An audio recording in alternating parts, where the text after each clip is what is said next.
자영업 하시는 분들 지난주 손님 많이 오셨었나요? 사회적 거리두기를 통해서 많은 사람들이 서로 거리를 두고 그러다 보니 거래는 많이 이루어지지 않고 들어와야 될 물건은 들어오지 않고 물건은 들어왔는데 수금은 제때에 되지 않아서 어려움을 겪고 계신지는 모르겠습니다. 나만 힘든 거라면 다른 사람에게 의지하고 기대보기도 하겠지만 지금 우리 앞에 펼쳐져 있는 상황이 우리 모두가 힘들다 보니 때로는 평소 같으면 큰 소리 쳐서 받아낼 수 있는 것들도 지금은 그저 묵묵히 기다려야 되는 이 시기를 맞이하는 것이 우리에게 어려움이요 힘든 과정은 아닌지 모르겠습니다. 정부가 소득의 70%를 기준으로 긴급 재난금을 지급하기로 발표를 하였습니다. 이 사실만 보더라도 지금 우리나라 경제는 매우 큰 위기를 맞이하고 있음을 우리는 알고 있습니다. 준다고 다 받으면 나중에 그것이 우리에게 다시 돌아와서 또 어려운 상황이 오는 것은 아닌지에 대한 두려움들을 갖고 있지만 그러나 그럼에도 불구하고 이 지원금이 어떤 누군가에게는 당장 너무나도 큰 힘이 되기에 지급하는 것이 필요하다는 생각을 갖기도 합니다. 이것이 지금 우리의 상황이고 우리의 현실입니다. 여러분들은 어떠십니까?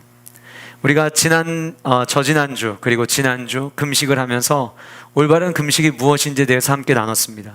진정한 금식은 하나님 앞에 나의 지난날의 삶들을 회개하고 주님 앞에 나를 낮추고 주님께로 더 가까이 나아가기 위함이 금식의 목적이라고 하는 것을 우리는 나눴습니다. 모르는 거 아니죠. 너무나도 잘 알고 있죠. 그러나 그럼에도 불구하고 만일 오늘 이 시간에 하나님께서 저와 여러분들에게 사랑하는 아들아 사랑하는 딸아 내가 너에게 오늘 특별히 아빠 찬스 쓰게 해줄게 라고 말씀하신다면 여러분들은 하늘 아버지에게 어떤 도움을 구하시겠습니까? 오늘은 종려 주일입니다. 예수님의 고난이 시작되는 한 주간의 출발선이죠. 그리고 그 시작에는 예수님께서 예루살렘에 입성하시는 장면이 등장을 합니다. 예루살렘 입성에 대한 기사는 사복음서에 모두 동일하게 등장을 합니다. 그러나 오늘 저와 여러분들이 마주하게 될 요한복음 12장은 다른 공간 복음서와는 약간의 차이를 가지고 있습니다.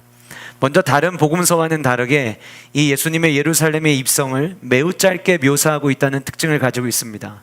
예를 들면 다른 복음서에서는 예수님께서 타고 가시는 나귀 하나에 대해서만도 이 나귀가 어떤 나귀인지, 이 나귀를 가져오기 위해서 주인과 어떤 대화를 해야 되는지, 혹 너희들이 이렇게 이야기했을 때 주인이 다른 이야기를 한다면 그럴 때는 어떤 대답을 해야 되는지까지 매우 구체적인 내용들이 나와 있습니다.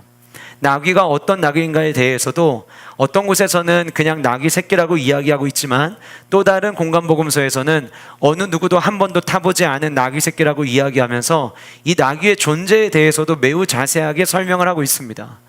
예수님이 예루살렘 성에 입성하실 때 사람들이 어떻게 예수님을 맞이했는지 겉옷을 벗고 바닥에 깔고 그리고 예수님을 환호했다는 그 모습은 다른 공간복음서에서 발견할 수 있지만 오늘 저와 여러분들이 읽게 될 요한복음 12장에서는 아주 단촐하게 그리고 매우 심플하게 약 3-4구절로 예수님의 예루살렘 성의 입성을 이야기하고 있습니다. 또 하나 요한복음에 등장하는 예수님의 이 장면은 예루살렘 입성의 장면은 다른 복음서와 조금은 다르게 다른 복음서에서는 예수님께서 예루살렘 성을 입성하시고 난 다음에 향유 옥합을 깨뜨린 사건이 등장을 합니다. 그런데 요한복음에서만 마리아라고 하는 한 여인이 나드 한 근을 예수님에게 쏟아 부은 이야기가 12장 앞에 다시 말씀드리면 예루살렘 성을 입성하기 전에 이 기사를 다루고 그리고 난 이후에 예수님께서 예루살렘 성을 입성하신 것으로 우리에게 보여주고 있습니다. 또 하나 다른 공간복음서와의 차이는 마태마가 누가복음에서는 마치 여러분들이 머릿속에 생각하실 때 예수님께서 예루살렘에 입성하셨던 장면을 이렇게 떠올리실 거예요. 많은 사람들이 종려나무 가지를 흔들고 그리고 겉옷을 벗고 주님에 대해서 환호하는 그 모습을 먼저 그들이 그것을 시작하고 그리고 예수님께서 나귀를 타고 입성하시는 그러니까 나귀를 타고 예수님이 입성하시는 그 순간 많은 사람이 흔든 것으로 묘사를 하고 있어요. 다른 복음서는. 근데 요한복음은 순서를 바꿔서 먼저 그들이 예수님이 오시기 전부터 환호를 시작을 했고 그들이 환호하고 있을 때 예수님께서 나귀를 타고 들어가시는 장면을 우리에게 보여주고 있습니다. 왜 이런 차이가 있을까요? 이것은 다른 공간 복음서와 요한복음의 차이를 우리가 조금 이해를 하면 훨씬 더 잘 이해할 수가 있습니다. 공간 복음서는 대부분 시간의 흐름에 따라 기술을 하고 있습니다. 그러나 요한복음은 저자에게 성령 하나님께서 감동을 주셔서 특별히 저자가 해야 될 이야기를 풀어가도록 하셨습니다. 그러다 보니 순서가 다른 공간복음서와는 다르게 뒤죽박죽 섞여 있게 됩니다. 예를 들면 예수님께서 예루살렘 성에 입성하시고 난 이후에 그 다음에 등장하는, 우리가 머릿속에 떠올리는 그 다음 장면은 성전 청결 사건이라 불리는 장면이죠. 성전에 들어가셨는데 성전 안에 물건을 팔죠. 예수님께서 상을 뒤엎고 그리고 그들을 향해서 이 집은 만민이 기도하는 집인데 어찌 너희들이 도둑의 구렬로 만드느냐라고 이야기하시면서 노하시는 장면이 등장을 합니다. 근데 요한복음에서는 요한복음의 스토리가 시작된 2장에서 성전 청결 사건이 등장을 합니다. 이처럼 요한복음은 다른 공간복음서와는 다르게 성령 하나님께서 저자에게 간섭하셔서 정말 전해야 될 메시지를 전하고 있다라고 하는 것을 우리는 볼 수가 있습니다.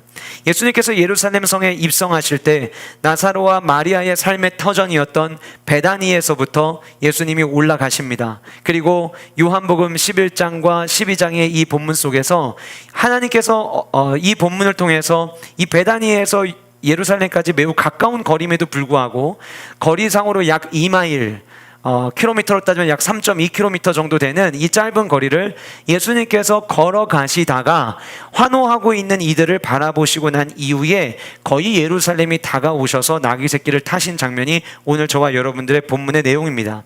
자, 그러면 이처럼 요한복음이 다른 공간복음서와는 다르게 의도를 가지고 있다면 우리는 요한복음을 읽을 때에 이 본문 속에 숨겨진 의도를 찾기 위해서 수고를 해야 합니다. 지금 여러분들이 날마다 쏟는 샘물로 요한복음을 큐티하고 계십니다. 어쩌면 요한복음 큐티는 다른 책들에 비해서 조금 더 집중하셔야 되고 조금 더 그 의미를 찾기 위해서 애쓰셔야 되는 이유가 거기에 있는 것입니다. 자, 그러면 오늘 본문을 우리가 함께 읽어보도록 하겠습니다.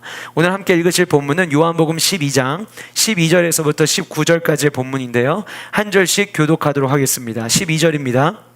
그 이튿날에는 명절에 온 큰 무리가 예수께서 예루살렘으로 오신다는 것을 듣고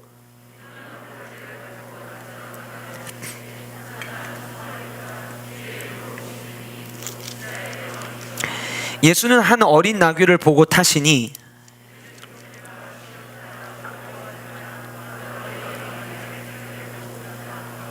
제자들은 처음에 이 일을 깨닫지 못하였다가 예수께서 영광을 얻으신 후에야 이것이 예수께 대하여 기록된 것임과 사람들이 예수께 이같이 하는 것임이 생각났더라.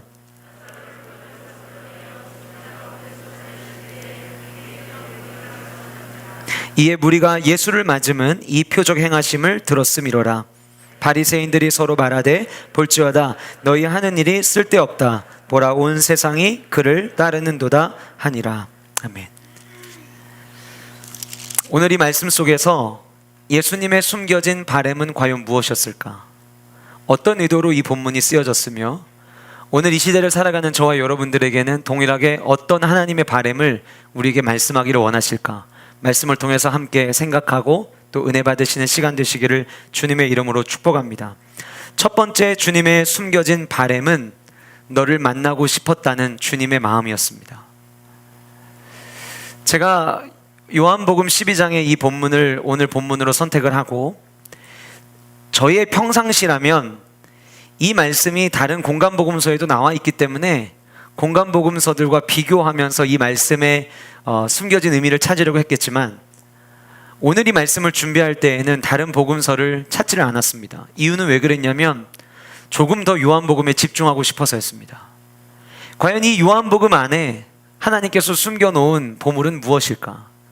오늘 종료주일을 맞이하여서 함께 예배하는 우리 세종항의 성도님들에게, 또 여러 가지 상황으로 함께 나와서 예배하지 못하고 가정에서 예배하시는 성도님들에게 주님께서 주시고자 하시는 아버지의 마음은 무엇일까? 그래서 요한복음을 묵상하던 중에 하나님께서 제일 먼저 저에게 말씀해 주셨던 아버지의 마음은 나는 너희들 모두를 만나고 싶어 한다라고 하는 마음이었습니다. 요한복음의 오늘 이 본문은 바로 위에 예수님께서 마리아라고 하는 한 여인이 예수님께 나드 한 근을 부은 사건을 요한복음은 12장에 기록을 하고 있습니다. 그리고 이 12장에 등장하는 마르다에 대해서 마르다가 누구인가에 대한 이야기를 할 때에 1절 말씀, 예수께서 죽은 자 가운데 살리신 나사로가 있는 곳이라고 하는 이 말을 통해서 나사로의 가정에 있었던 그 마리아가 예수님에게 향유를 부었다라고 하는 것을 우리에게 이야기합니다. 요한복음 11장은 나사로가 살아나는 장면을 성경은 우리에게 묘사하고 있습니다. 여러분, 성경에서 한 장을 전체를 한 사람과 관계된 기사를 쓴다라고 하는 것은 예사롭지 않은 일입니다.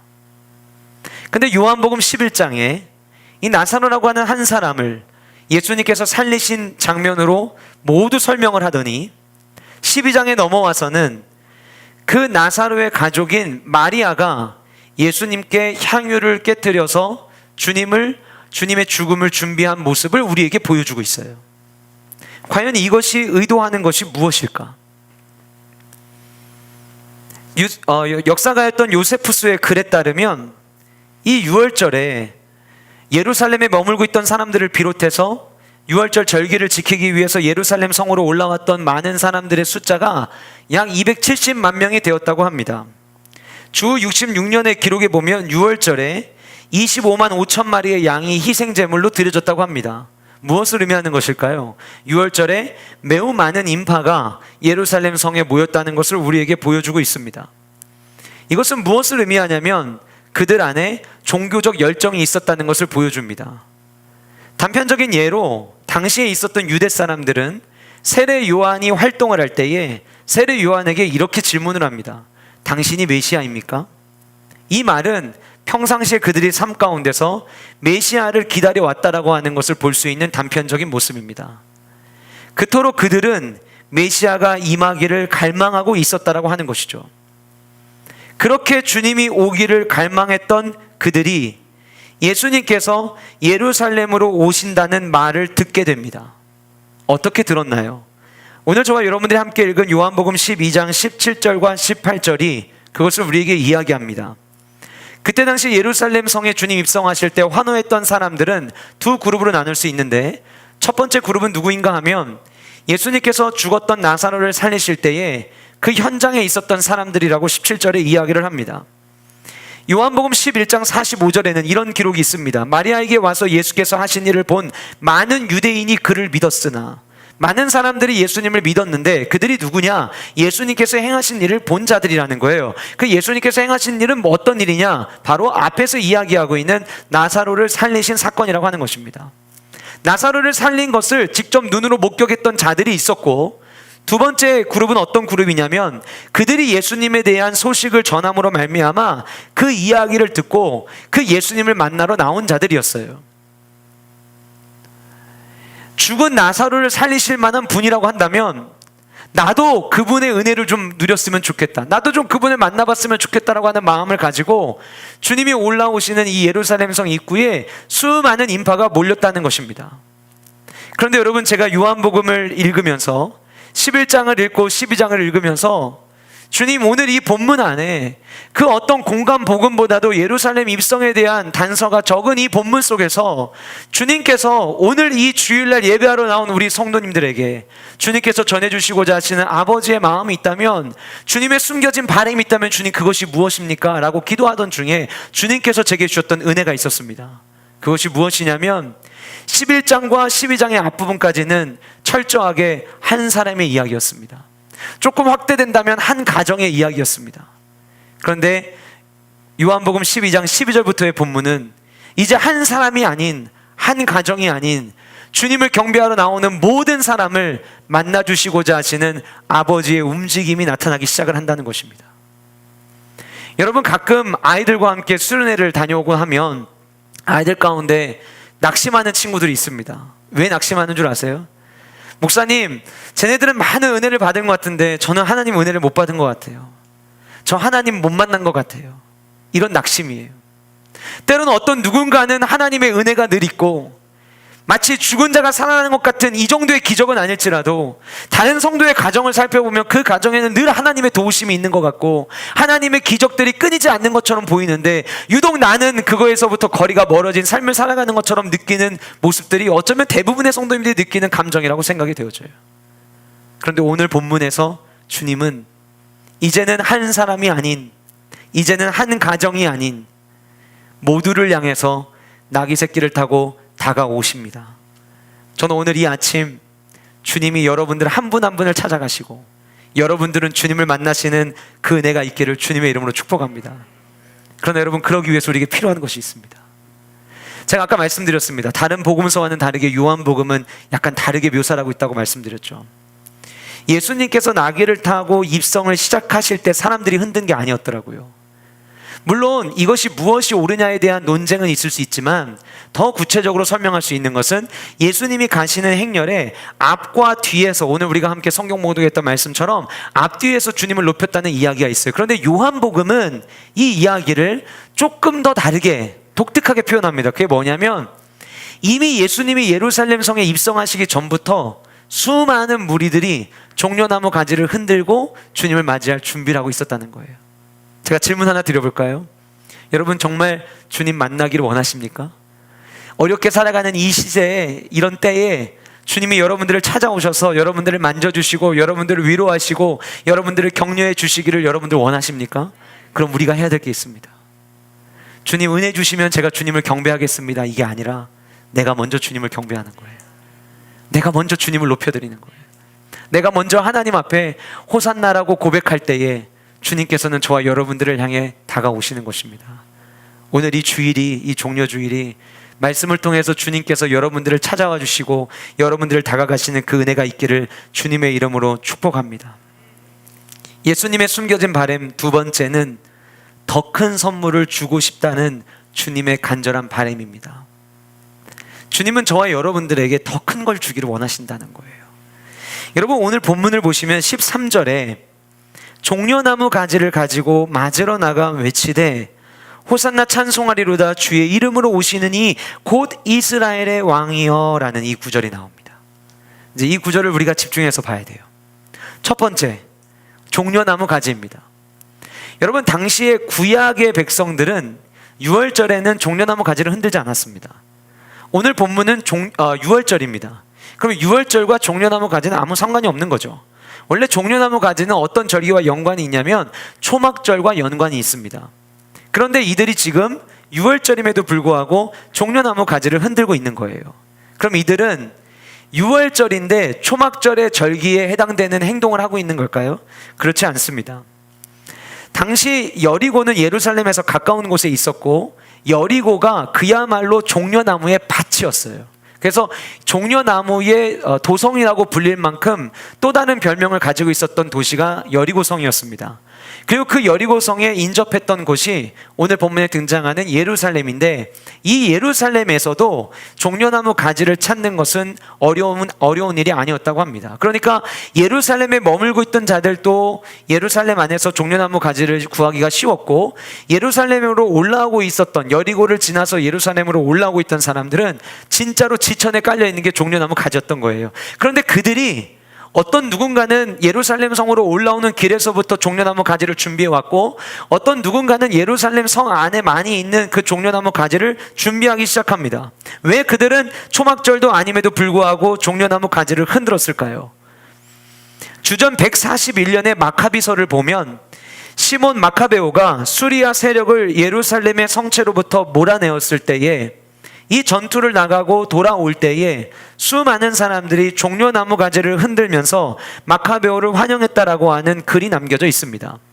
주후 66년에서 70년의 기록을 보면 유대 전쟁에서 로마와 맞서 싸웠던 독립군들이 주정한 동전 안에서도 이 종려나무가 등장을 했다고 합니다. 이것은 무엇을 의미하냐면 예수님의 탄생 전후로 그때 당시 민족의 상징이 됐던 것이 바로 이 종려나무 가지였다라고 하는 것이고, 이 종려나무 가지는 무엇인가 승리를 상징하고 무엇인가 엄청난 업적을 이루었을 때 흔드는 것이라고 하는 것을 우리는 성경을 통해서 발견할 수가 있습니다. 근데 여러분, 예수님이 어떤 분이셨죠? 예수님이 오병이어 기적을 일으키셨을 때 많은 사람들이 예수님을 왕으로 모시려고 했죠. 근데 예수님은 그것을 부인하셨어요. 싫다고 하시고 많은 사람이 있는 곳을 떠나 한적한 곳에 가서 주님은 홀로 머무르셨습니다. 아니, 그때는 왕으로 모시겠다라고 하는데도 그 자리를 떠나셨던 그 주님이 지금은 어느 누가 봐도 마치 왕이 입성하는 것처럼 보이는 이 자리에 주인공으로 주님이 등장을 하시는 거예요. 주님의 마음이 바뀐 것일까요? 이제 죽음 앞에 두고 있는데 그래 나도 이 땅에 왔는데 어디 한번 인간의 왕 같은 대접 한번 받아보자, 그 마음으로 주님께서 환호하는 그들을 향해 걸어가셨을까요? 그러지 않으셨어요. 예수님을 향해서 수많은 사람들이 종려나무 가지를 흔들고, 그때 오병이어 기적 사건 있을 때에도 왕으로 삼으려고 할 때 그 모든 것을 멀리 하셨던 그 주님이 지금 많은 사람들이 환호하고 있는 그 장면에 나귀를 타고 입성을 하십니다. 무엇 때문이었을까요? 여러분, 우리가 지금 본문에 등장하는 이 수많은 무리들처럼 우리가 그 현장에 있다면 우리도 이 자리에 나가지 않았을까요? 죽은 자를 살리셨던 그 주님이 오신다면 내 삶 가운데 일어나고 있는 삶의 문제 그분이라면 충분히 해결할 수 있을 거라는 생각을 가지고 어쩌면 우리도 나갈 거예요. 많은 사람들은 예수님을 종려나무 가지를 흔들면서 왕으로 모시고 있지만 주님은 여전히 그들이 원하는 왕의 모습은 아닌 것 같습니다. 조금 더 말씀을 살펴보도록 할게요. 종려나무 가지를 가지고 맞으러 나가라는 표현이 있습니다. 이 맞으러 나갔다라고 하는 이 문구는 성경에서 매우 드문 표현입니다.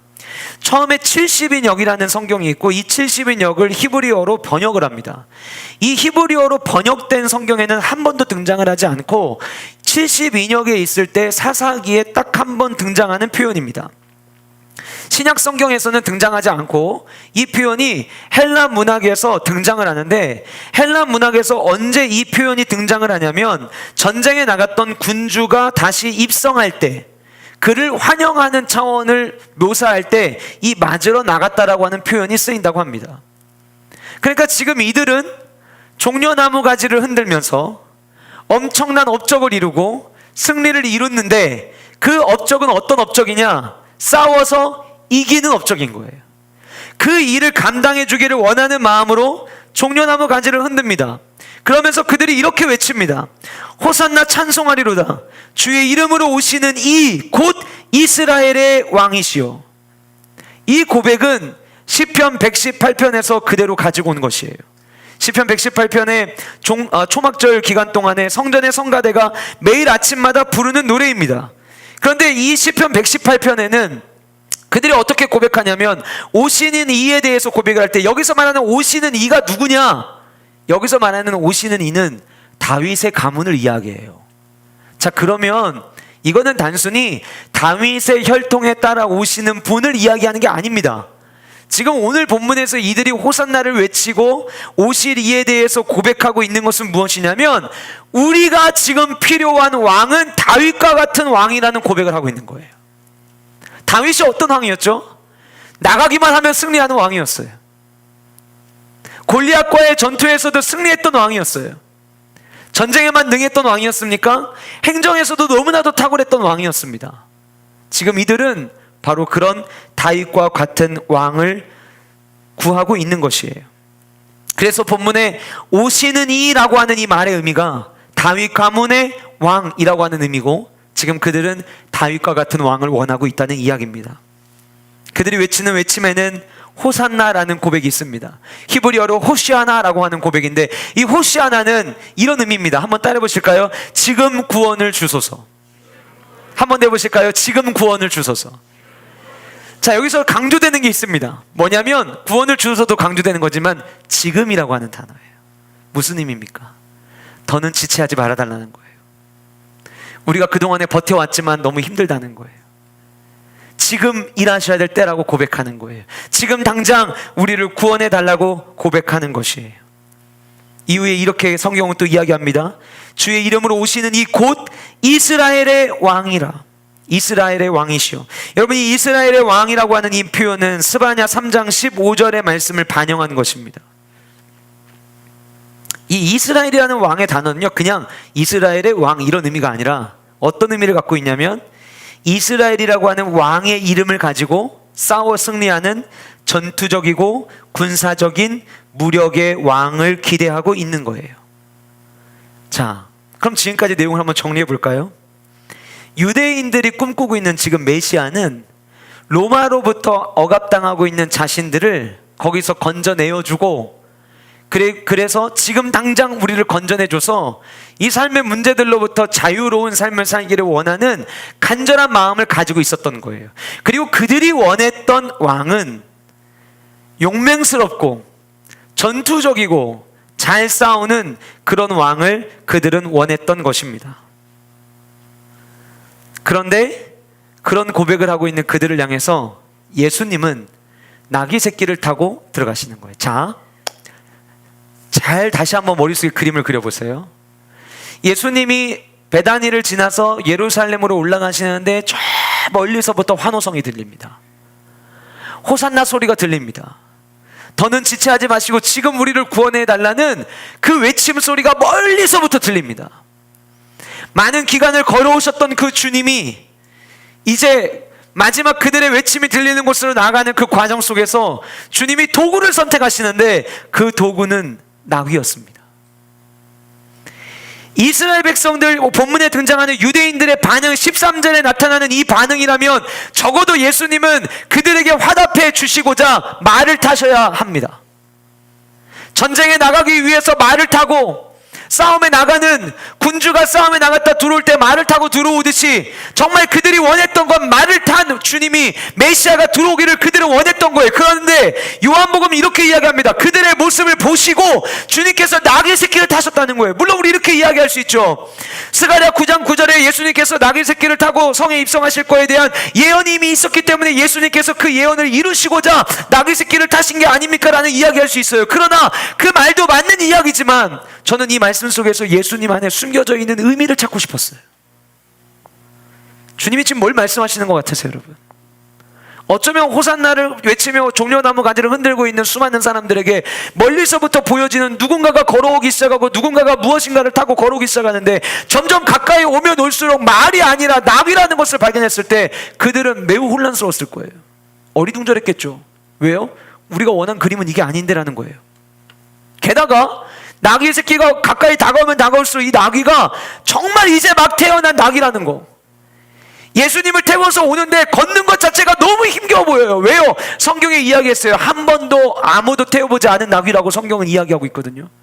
그러니 한 번도 태워보지 않았던 그 어린 나귀가 예수님을 온전히 태워서 올 수 있겠습니까? 용맹스럽게 씩씩하게 올 수 있겠습니까? 어쩌면 비틀비틀 거렸을 것이고 옆에 있던 제자들이 그 나귀 쓰러지지 않도록 붙잡아 주지 않았겠어요? 여러분, 그 모습이 호산나를 외치며 종려나무 가지를 흔들고 있던 그들에게는 어쩌면 이거 뭐 하는 거지?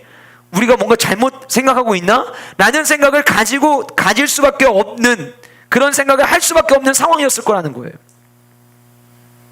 그런데 주님이 나귀를 타고 들어가시면서 주님이 그들을 향해 가지고 계시는 그런 바램은 무엇이었을까요? 주님은 너희들은 지금 당장 너희들에게 필요한 것을 내게 구하지만 나는 그거보다 더 소중한 것을 너희들에게 주기를 원한다는 주님의 바람이 담겨져 있었던 거예요. 당장 로마라고 하는 이 억압에서부터 너희들은 자유로워지기를 너희들은 지금 원하고 있지만 나는 그거보다 더 중요한 것을 너희들에게 주기를 원한다는 거예요.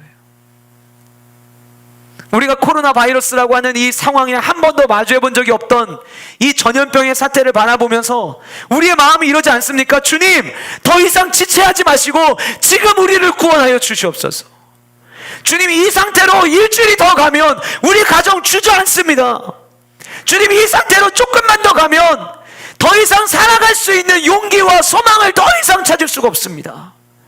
주님, 지금 우리에게 필요한 건 경제적 위기를 뛰어넘을 수 있는 물질의 축복입니다. 어쩌면 우리가 그거를 구하고 싶은 마음이 있지 않을까요? 주님의 말씀은 그렇게 무엇인가를 구하고 있는 저와 여러분들을 향해서 주님은 나귀를 타고 오시는 거예요. 겸손한 모습, 온유의 왕의 상징이었던 그 나귀 새끼. 그럼 주님이 우리에게 주시고자 했던 주님의 진짜 선물은 무엇이었을까요?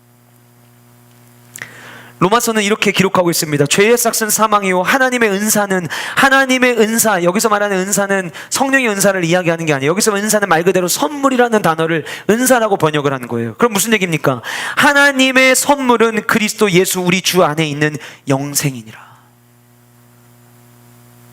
실망하셨어요? 선물이 영생이어서 실망하셨어요? 주님이 우리에게 주시는 선물은 지금 당장 우리에게 필요한 그 무엇인가가 우리는 더 많이 느끼고 있지만 정말 주님이 우리에게 주시고자 하시는 선물은, 얘들아, 나는 너희들이 원하는 걸 주기 위해서 말을 타고 들어가지 않는단다.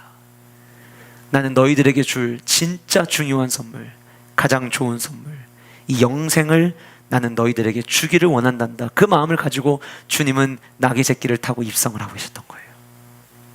사랑하는 성도 여러분, 내일부터 한 주간 고난주간입니다. 힘드시죠? 어려우시죠? 예전에는 옆에서 주변에서 힘들다고 이야기하면 괜찮아, 이겨낼 수 있어 라고 이야기했던 나였는데, 나 또한 그런 힘든 상황에 놓이게 되다 보니 너무 당황스럽기도 하실 거예요. 그래서 주님 하나님께 지금 당장 주님 저에게 필요한 건 이것입니다 라고 말하고 싶은 것들이 있으실 수 있어요. 그것이 당장 우리를 숨통을 트이게 할 수는 있겠죠. 그러나 정말 하나님의 백성들에게, 하나님을 찬양하는 성도들에게 가장 중요한 선물은 다른 게 아니라 영생입니다. 코로나 바이러스와 종료주일이 참 묘하게 겹쳤습니다. 저는 이 말씀이 전 세계에서 고통받고 있는 모든 그리스도인들에게 주는 소망의 메시지라고 생각합니다. 이 위기를 맞이할 때에 우리가 십자가의 사랑을 더 깊이 알고 주님이 우리에게 주시는 그 선물로 인하여서 행복과 감사함을 느낄 수 있는 우리 모든 교우들 되시기를 주님의 이름으로 축복합니다. 여러분, 어떤 누군가에게 선물을 준비해 보신 적 있으시죠? 최근에 저희 아내의 생일이 있었고, 또 저는 1년 중에 가장 이제 중요하게 선물을 오랫동안 준비하는 기간이 결혼기념일이에요. 결혼기념일 선물 준비하는 기간이 거의 한 달 정도 걸리는 것 같아요. 여러분, 한 달 동안 준비하는 동안 그 안에 얼마나 많은 마음을 담을까요? 지나왔던 추억들을 다시 정리하면서 그 안에 사랑의 감정들을 느끼면서 그 한 달짜리 선물을 준비하는데도 정말 심혈을 기울입니다. 그런데 하나님께서 저와 여러분들에게 주시고자 준비하신 이 영생이라는 선물은요, 저와 여러분들이 태어나는 그 순간부터만 시작해도 어떤 분들에게는 70년, 80년 준비하신 선물일 수도 있고, 어떤 분들에게는 10년이 넘은 선물일 수 있어요. 한 달을 준비한 선물도 너무나도 가치 있는데, 주님이 우리에게 주신 선물은 여러분들의 나이와는 비교되지 않을 만큼 천지가 창조될 그때부터 저와 여러분들을 향한 구원의 선물을 주님은 기획하셨습니다. 그 선물이 영생이에요. 그러니 어찌 로마의 압제를 당하는 그 위기만 극복하는 그 선물을 구할 수 있겠어요? 그래서 주님은 그들이 무엇을 요구하는지 뻔히 아심에도 불구하고 나귀 새끼를 타고 입성하셨던 거예요. 사랑하는 성도 여러분, 종려주의를 맞이한 이날, 그리고 다음 한 주간, 주님이 우리에게 주셨던 그 영원한 생명의 가치를 다시금 발견하는 우리 최종왕의 모든 성도님들 되시기를 주님의 이름으로 축복합니다. 예수님의 숨겨진 발의 세 번째는 두려워하지 말라는 주님의 마음입니다. 15절은 이렇게 기록되어 있습니다. 이는 기록된 바 시온 따라 두려워하지 말라. 시온 따라 두려워하지 말라. 본문에서 이 시온 딸이라고 하는 표현은요, 시온에 거주하고 있는 2세대를 이야기하는 게 아니에요. 이 시온 딸이라고 하는 표현은 당시에 예루살렘에 머무르고 있는 주민들을 다르게 표현하는 표현 방법이었어요. 그러면 지금 주님께서 뭐라고 말씀하시냐면, 예루살렘에 머물면서 지금 주님을 환호하고 있는 그 모든 이들을 향해서 이야기하시는 거예요. 시온에 따라 두려워하지 말아라. 이 말씀은 스가랴 9장 9절에 있는 말씀을 가져왔거든요.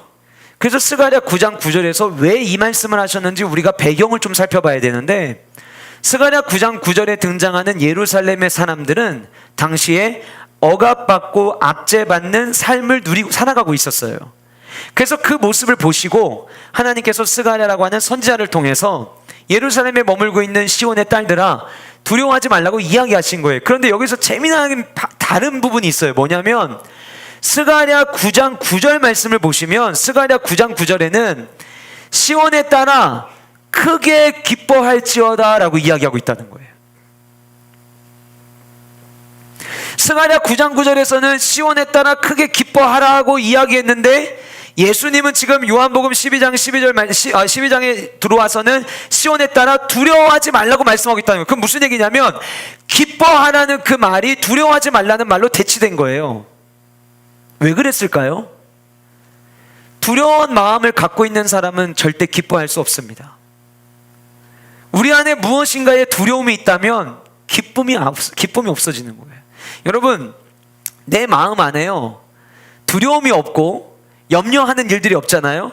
그러면 웃기지도 않은 이야기에 웃어요. 내가 지금 막 힘들고 뭔가 염려하는 일이 있고 두려운 일이 있으면 전 세계에서 가장 웃긴 사람을 앞에 갖다 놔도 웃음이 나오질 않을 거예요. 그러니 기뻐하라는 이 말과 두려워하지 말라는 말은 같은 거예요. 주님이 오늘 종려주일 예배하는 저와 여러분들에게 원하시는 게 무엇이냐면 두려워하지 말라는 거예요. 여러분, 이때 당시 수많은 사람들이 종려나무 가지를 가지고 나와서 호산나를 외칩니다. 겉으로 보이기에는 엄청난 모습으로 주님을 찬양하는 것처럼 보이지만 주님의 눈에는 그들 안에 있는 두려움이 보였던 거예요. 그래서 주님이 말씀하십니다. 시온에 따라 예루살렘에 머무는 자들아, 두려워하지 말아라.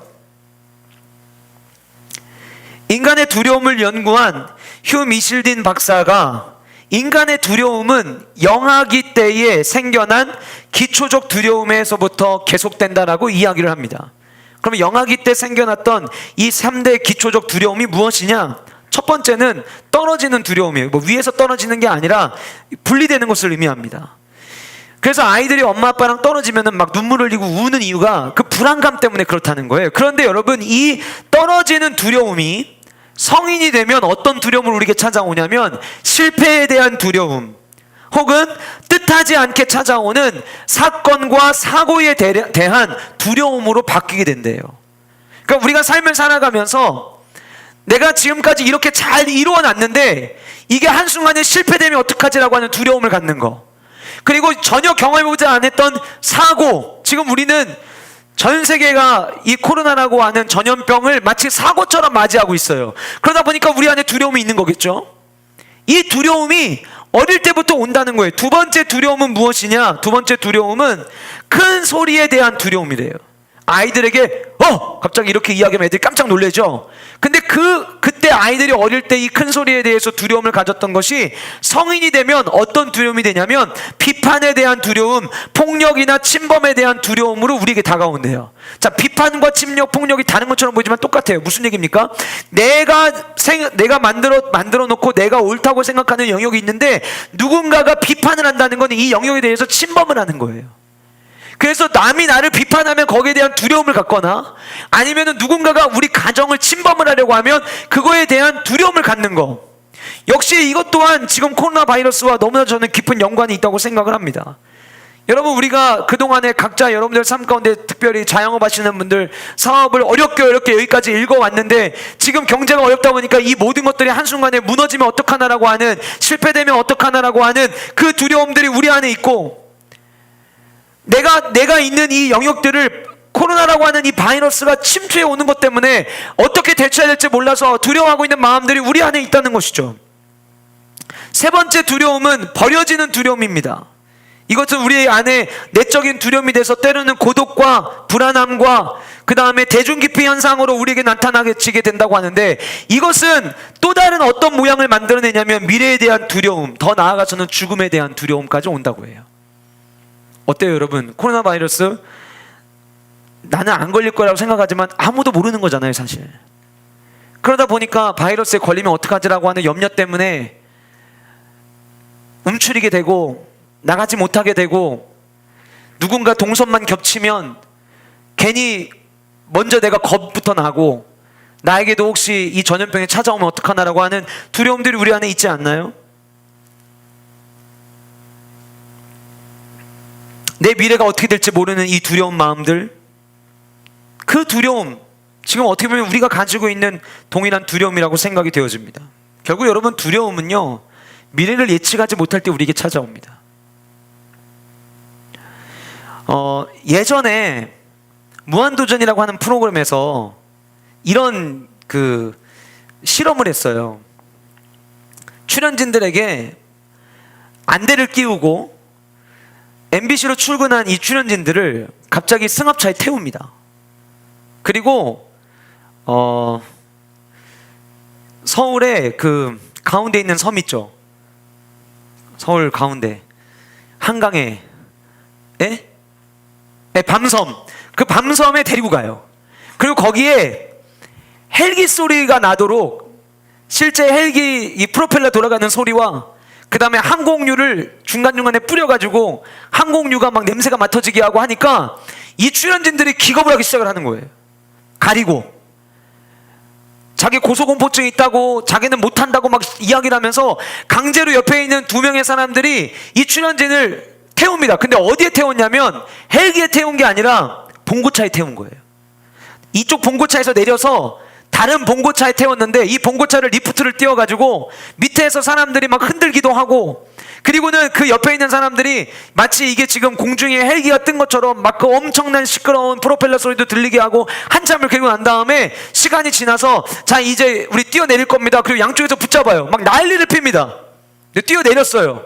뛰어내렸는데 봉고차에서 그 밑에 메트로 떨어지는 거예요.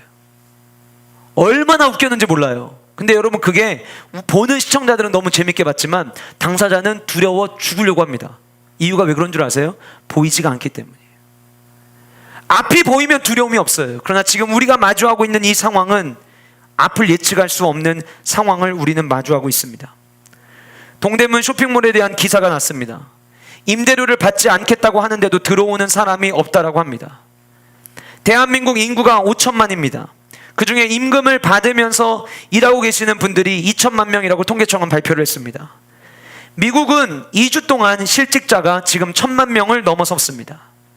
대한민국 전체의 정규직이든 비정규직이든 임금을 받고 일하시는 인구의 절반이 일자리를 잃어버린 거예요. 프랑스에서는 2주간 400만 명이 실직자가 되었고 이 숫자는 프랑스 전체 근로자의 5분의 1이라고 합니다. 스페인에서 봉쇄가 시작된 이후로 90만 명이 일자리를 잃었고 영국에서도 100만 명이 일자리를 잃었다고 합니다. 우리나라의 경우도 코로나19 여파로 상반기 신규 채용이 모두 스톱됐습니다. 어제 재미난 기사가 있었어요. 안산의 한 공기업에서 신규 채용 시험을 보는데 축구장 잔디밭에서 시험 봤더라고요. 한 번도 경험해보지 못했던 잔디밭에서 이제 시험을 본 거예요. 근데 그나마 거기는 열린 거고 대부분의 공기업들은 올해 상반기 정규직 채용을 멈춰놨습니다. 열심히 대학을 졸업하고 취직을 준비했던 젊은이들에게는 언제 다시 취직할 수 있는 기회가 열릴지, 그리고 그 기회가 열린다 한들 그것이 나에게도 연결될 수 있을지 두려운 마음을 가지고 살아가고 있습니다. 지난 금요일 하버드대 경제학 박사와 매사추세츠 공과대학교 박사, 예일대 경제학 박사, 시카고대 경제학 박사가 함께 낸 기사를 읽게 되었습니다. 이들은 코로나 바이러스가 빠른 시간 안에 정리되더라도 이들이 생각한 빠른 시간은 약 2달이었습니다. 2달 안에 정리가 되더라도 경제 회복에는 매우 많은 시간이 걸릴 것이다. 이제 잘 들으세요. 제가 한 얘기 아닙니다. 제가 한 얘기면 안 들으셔도 되는데 경제 전문가들 한 얘기예요. 많은 사람들이 그동안 저축해 왔던 돈으로 생활해야 될 때가 이제 다가온다. 저축해 놓은 게 많으면 그나마 난데 저축해 놓은 게 별로 없는 경우라면 그야말로 위기인 거예요. 한 번도 전 세계가 겪어보지 못했던 위기를 겪게 될 것이고, 이 코로나 바이러스로 인해서 대기업들이 투자를 멈추게 됨으로 말미암아 그에 대한 많은 여파가 우려된다라고 이 4명의 경제 전문가가 밝혔습니다. 오늘 본문 속에 등장했던 이들이 가지고 있었던 두려움은 로마라고 하는 압제에 대한 두려움이었습니다. 내용만 바뀔 뿐 우리에게도 이 똑같은 두려움이 있습니다. 예측할 수 없는 두려움. 맞벌이로 일하시는 분들에게 자녀들의 자기네들의 계약이 계속해서 미뤄지면서 이 아이들을 어떻게 해야 되는지. 우리 하이파이 친구들 얘기 들어보니까 대학교마다 이제 전반기 1학기는 온라인으로만 강의하기로 결정된 학교들이 속속 나타나기 시작을 하더라고요. 이런 상황 속에서, 예측할 수 있는 것이 하나도 없는 이 상황 속에서 우리는 지금 코로나 바이러스라고 하는 이 두려움을 가지고 있습니다. 우리가 주님을 경배할 때 주님이 우리에게 다가오시고 주님이 저와 여러분들에게 말씀하실 거예요. 시온에 따라 두려워하지 말아라. 우리의 상황을 보면 너무나도 두렵죠. 한 번도 겪어보지 못했다는 상황이라니 더 두려움이 우리에게 몰려옵니다. 시온의 딸이라는 말이 예루살렘에 머물고 있는 하나님의 백성이라고 제가 말씀드렸죠. 주님께서 말씀하시는 거예요. 오늘 나를 예배하기 위해 이 자리에 모여온, 나를 높이기 위해서 이 자리에 찾아온 나의 백성들아, 세상에 보이는 상황들은 마치 2000년 전 로마라고 하는 이 압제, 예측할 수 없는 이 압제 때문에 두려워하고 있는 그들이 그랬던 것처럼 지금 우리의 상황 가운데 주어져 있는 예측할 수 없는 이 상황에 대한 두려움이 있지만 주님은 너희들이 나의 백성이라면 두려워하지 말라고 말씀하고 계시는 거예요. 저는 이 위로가, 주님이 주신 이 따스한 격려가 저와 여러분들에게 소망이 될 수 있기를 간절히 소원합니다. 그럼 여러분, 두려워하지 말라는 그 말씀 그냥 두려워하지 않고 가만히만 있으면 될까요? 우리는 베드로를 통해서 답을 찾을 수가 있습니다. 주님을 의지하고 무리를 걸었던 베드로, 그러나 어느샌가 두려운 마음이 있었죠. 물결치는 풍랑을 바라보면서 두려운 마음을 가지고 점점 물에 빠져 들어갔습니다. 그때 주님이 베드로에게 요구하셨던 게 있습니다. 다른 게 아니라 바로 주님을 바라보면서 주님의 손을 잡고 일어서라는 거였어요. 사랑하는 여러분, 두렵죠? 그러나 그러기에 우리는 주님을 바라봐야 됩니다. 지난 수요일부터 금요일까지 여러분 금식하면서 주님을 바라보셨습니다. 수고 많으셨습니다. 그러나 다시 우리는 주님을 바라봐야 돼요. 다시 금식하자는 얘기가 아니라 다시 주님을 바라봐야 돼요. 날마다 주님의 은혜를 구하고 내일부터 한 주간 동안 고난주간을 보내면서 예수님의 십자가를 통해서 위로를 받고 예수님의 십자가를 통해서 소망을 발견할 수 있는 그 은혜가 저와 여러분들 가운데 있기를 주님의 이름으로 축복합니다. 본문에 숨겨진 예수님의 숨겨진 바람 네 번째는 자신을 구원자로 환영해달라는 주님의 바람이었습니다. 여러분, 16절 말씀 우리 한번 같이 읽어보겠습니다. 16절 말씀 쓰시던 거 잠깐 멈추시고 16절 말씀 같이 읽겠습니다. 시작.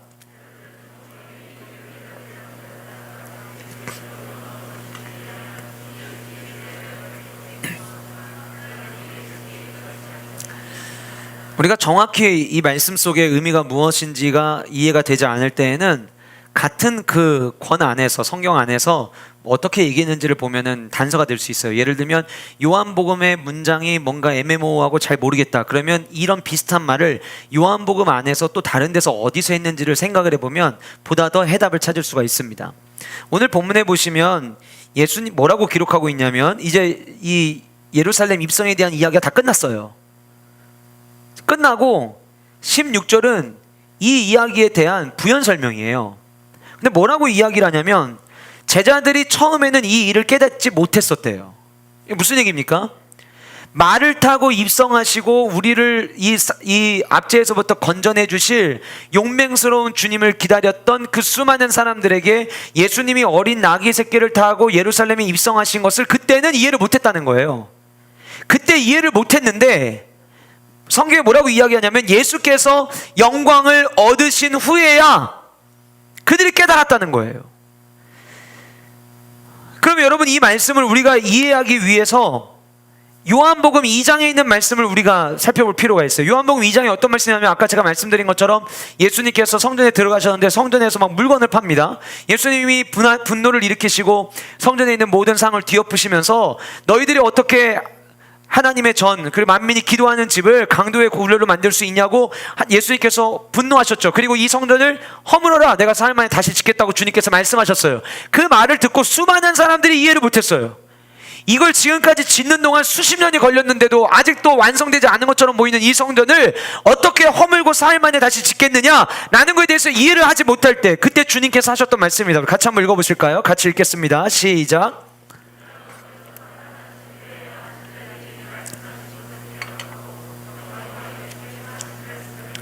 자, 무슨 이야기예요?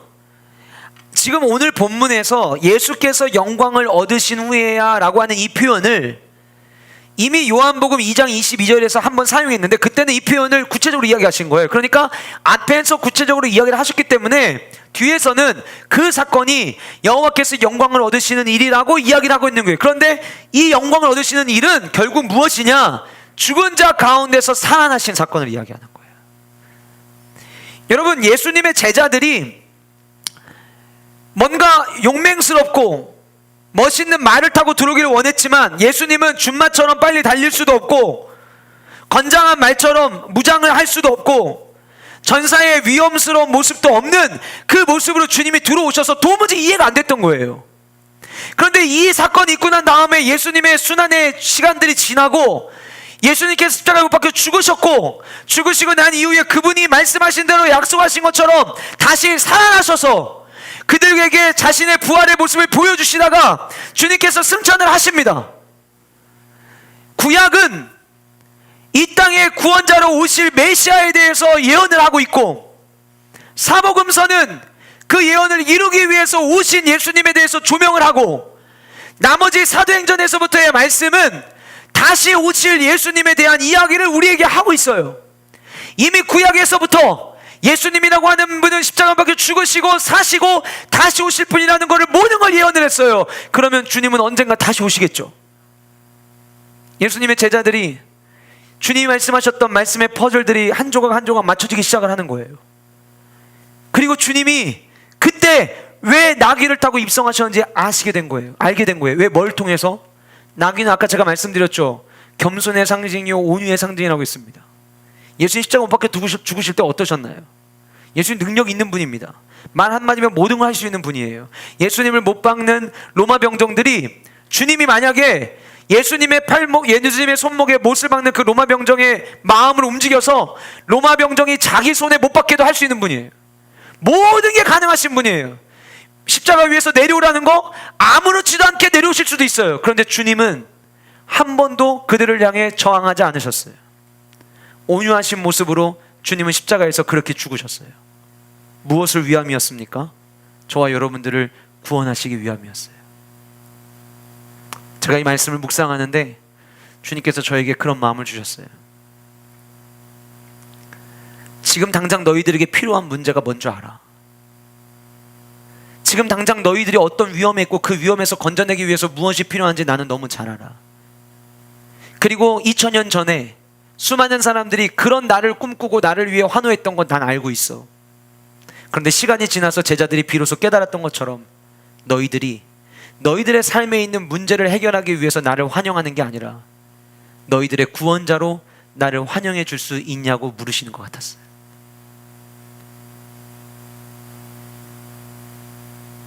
내 삶의 문제를 해결하기 위해서 주님을 찾는 게 아니라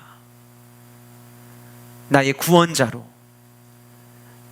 죄로 인해 이미 죽었던 저와 여러분들을 살리신 그 은혜를 갈망하며 주님을 높이는 성도의 삶을 꿈꾸는 저와 여러분이 될 수 있기를 주님의 이름으로 축복합니다. 주님은 낮은 자로 오셨습니다. 겸손하게 저와 여러분들을 향해 섬겨주셨습니다. 이제 우리는 이미, 제가 그런 표현 자주 쓰죠. 우리는 이미 정산이 완료된 사람들이다. 주님께로부터 받을 만한 거 이미 다 받은 자들이에요. 영원한 생명을 받은 그 한 가지로 이미 우리는 정산이 끝난 자들이에요. 그런 저와 여러분들이 주님 앞에 나를 구원한 구원자로 주님을 높여드리는 은혜가 있기를 주님의 이름으로 축복합니다. 마지막으로 예수님의 숨겨진 바람은 당당하게 대처해 달라는 주님의 바람입니다. 당당하라는 거예요. 여러분, 제가 앞에서 17절과 18절에 예루살렘 성에 예수님이 입성하실 때에 두 개의 그룹이 있었다는 말씀을 드렸습니다. 그 첫 번째 그룹은 나사로가 살아나는 모습을 목격한 그룹이었어요. 그런데 여러분, 오늘 본문을 우리가 이해하기 위해서 11장에서부터의 분위기를 우리가 좀 이해할 필요가 있어요. 예수님께서 죽었던 나사로를 살리십니다. 그리고 죽은 나사로를 살린 이 사건이 유대 종교 지도자들로 하여금 예수님을 죽음으로 모는데 가속도를 붙게 하는 결정적 계기가 돼요. 그러니까 많은 기적은 일으킬 수 있지만 죽은 자를 살리면 흔히 끝판왕 아니겠어요? 그러니까 이제 이 사건이 퍼지기 시작을 하면 수많은 사람들이 예수 그리스도를 따르기 시작할 거라는 것을 예측을 한 거죠. 그래서 예수님께서 나사로를 살리셨다는 이야기가 있고 난 이후에 예수님을 죽이려고 하는 자들이 더 가까이 달려드는 모습을 우리에게 보여주고, 심지어 12장 12절 바로 위에 9절부터 11절까지의 말씀을 보면 대제사장들이 나사로까지 죽이려고 하는 모습을 볼 수 있어요. 왜냐하면 당사자잖아요. 사람들이 아무리 얘기해도 나사로가 내가 그 주인공이라고, 내가 진짜 죽었었는데 내가 죽음 이후에 아무것도 기억나지 않다, 죽음 이후에 내 눈으로 봤던 건 내가 그 무덤에서 나온 모습이었다고, 수많은 사람들이 나의 모습을 보고 놀라했다고, 내가 그 주인공이라고 이야기하면 많은 사람들이 이 소문을 못 내기 위해서 막는다 할지라도 이 소문이 퍼지는 건 순식간일 거예요. 이미 그리고 나사로가 죽었을 때 그 가정을 위문하기 위해서 조문하기 위해서 찾아왔던 사람들이 있었어요. 그러니까 여러분, 이 상황이 나사로가 걸어서 타라서 돌아다닌다 그러면 이 이야기가 사실이라고 하는 것은 누구나 아는 거죠. 그래서 이 11장과 12장 상황을 보면 종교 지도자들과 대제사장들이 이 나사로 사건을 덮으려고 하는 시도들이 보여요. 예수님을 죽이려고 합니다. 그런데 그때에 17절에 이렇게 이야기하고 있어요. 나사로를 무덤에서 불러내어 죽은 자 가운데서 살리실 때에 함께 있던 무리가, 누가요? 그 광경을 목격했던 무리가 17절 밑줄 치세요. 증언하니라. 뭐 했대요? 증언했대요. 여러분, 이거는 뭐냐면요, 지나가는 사람이 여보게, 자네 혹시 나사로 살아났을 때 그때 거기 있었어? 이렇게 물어봐서 나 그때 있었어. 나도 지금까지 살면서 그런 모습 처음 봤지. 이런 과정이 아니에요. 누군가가 물어서 이야기하는 게 아니라 증언이라고 하는 이 단어는 헬라어로 어떤 의미를 갖고 있냐면 전파하다는 의미를 갖고 있어요. 무엇입니까? 능동적으로 내가 이야기하는 거예요. 내가 목격한 그 장면에 대해서 내가 능동적으로 이야기하는 거예요. 내가 전파하는 거예요. 여러분, 말씀드렸죠. 11장과 12장의 그 시대의 분위기는 말하면 안 되는 분위기예요. 덮어야 되는 분위기예요. 예수님이 나사로를 살리는 장면을 목격했다라고 이야기하면 같이 엮여가지고 불이익을 당할 수 있는 그런 상황이었어요. 그런데 나사로를 살리신 장면을 목격한 그들은 멈출 수가 없었어요. 자신들이 나가서 예수님의 그 위대한 기적을, 표적을 내가 목격했노라고 그들이 고백을 합니다. 그리고 그들의 그 고백에 의해서 어떤 일이 일어납니까? 18절, 수많은 무리들이 그 예수님을 만나기 위해서 몰려들었던 거예요.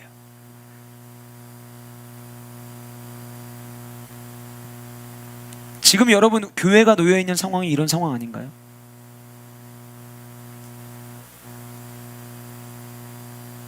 세상으로부터 따가운 시선을 받고 있고, 그래서 내가 교회 다니는 성도라고 말하는 것이 조심스러워지고, 한 단계 더 나아가서 우리 교회는 그냥 예배 드린다고, 교회 가서 예배한다고. 물론 우리가 그 얘기할 때 우리 교회는 방역수칙도 잘 지키고 다 마스크 쓰고 거리도 다 띄어서 앉고 손소독제 곳곳에다 놔가지고 손소독도 하고, 우리 교회 의사선생님 계셔서 들어올 때 의사선생님들이 직접 체온 측정도 하고, 체온 측정해서 잘못 나오면은 대기했다가 다시 측정해봐서 그대로 오면 집에 돌려보내고, 우리는 기본적인 방역수칙 다 지키고 있다. 예배 끝날 때마다 보건소에서 제공받은 소독제로 온 교회를 다 소독하고 있고, 이런 얘기를 우리가 해도 언론을 통해서 교회에 대한 뉴스를 접한 사람들이 따가운 시선으로 보고 있는 거 우리 다 알고 있는 상황 아니에요? 그러다 보니 내가 그리스도인이라는 거에 대해서, 내가 교회 다니는 거에 대해서 위축되는 때가 지금 우리가 살아가는 때는 아닌가 생각해 봅니다. 나올 수 없는 상황, 그리고 요양병원에 계시는 분들이라든가 어린이집에서 근무하시는 선생님들, 이런 분들이 나올 수 없고 동선 체크 때문에 주일날 예배하지 못하고 지금도 영상으로 가정에서 예배 드리시는 분들 계세요.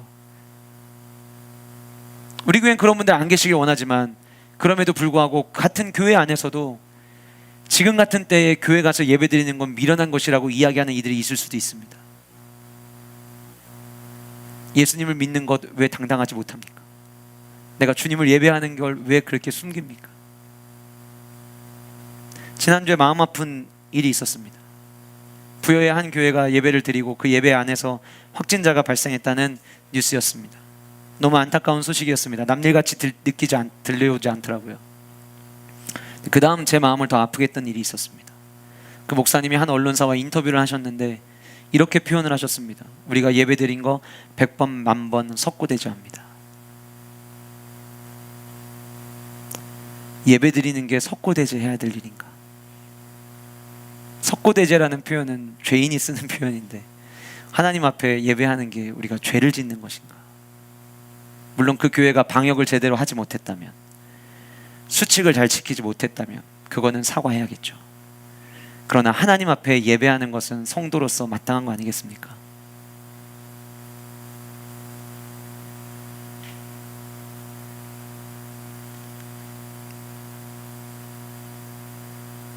주님을 부끄러워하는 우리의 모습이라면 주님은 그런 우리의 모습 보시고 얼마나 마음 아파하실까요? 만약 우리가 예수님을 믿는 거에 대해서 숨기려 한다면 그 모습을 보시는 주님은 얼마나 가슴이 아프실까요? 오늘 이 자리에 나오신 저와 여러분들 위기입니다. 그러나 우리 당당하게 신앙생활 합시다. 저는 요한복음 12장에 이 말씀이 있음이 너무 큰 위로가 되었습니다. 우리가 당당해야 될 이유가 있습니다. 왜냐하면 그 당당했던 자들 때문에 예수님이 예루살렘 성에 입성하실 때 수많은 사람들이 몰려왔다는 사실이에요. 지금 같은 때 교회 이야기 꺼내고 지금 같은 때 전도하면 오히려 역효과가 난다고 생각할 수도 있습니다. 그러나 주님이 우리에게 주신 그 복음을 놓치지 않는 저와 여러분이 될 수 있기를 간절히 소원합니다. 당당한 그리스도인들이 되십시오. 그리고 그 당당한 마음을 가지고 우리 이 말씀을 같이 읽도록 하겠습니다. 같이 한 목소리로 크게 읽겠습니다. 시작.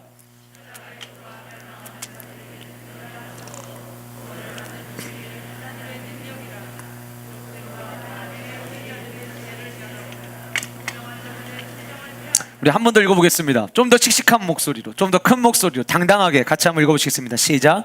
십자가의 도가 멸망하는 자들에게는 미련한 것이요 구원을 받는 우리에게는 하나님의 능력이라. 기록된 바 내가 지혜 있는 자들의 지혜를 멸하고 총명한 자들의 총명을 패하리라. 어떤 이들은 지금은 교회 나가지 않는 게 훨씬 더 지혜로운 거라고 총명한 일이라고 이야기할 수도 있어요. 지금은 시대를 좀 보고 잠잠할 줄 알아야 된다고 이야기할 수도 있어요. 그러나 여러분, 우리 교회는 보수적 성경적 가치를 쫓는 교회입니다. 주님을 예배하는 일은 우리가 금식에 대한 말씀을 살펴보면서 이스라엘 백성들에 대한 이야기를 꾸준히 살펴봤지만 하나님의 백성이 하나님을 예배하는 일은 너무나도 당연한 것입니다. 그러기에 여러분, 주일날 혹시 예배 끝나고 나가시면서 급하게 성경책 가방에 넣지 마시고 당당하게 신앙생활 하십시오. 새벽에 나와서 기도하실 때 당당하게 주님의 이름을 부르십시오. 그리고 그 주님과 함께 동행하는 다음 한 주간이 되시는 여러분들의 삶이 되시기를 주님의 이름으로 축복합니다. 기도하시겠습니다.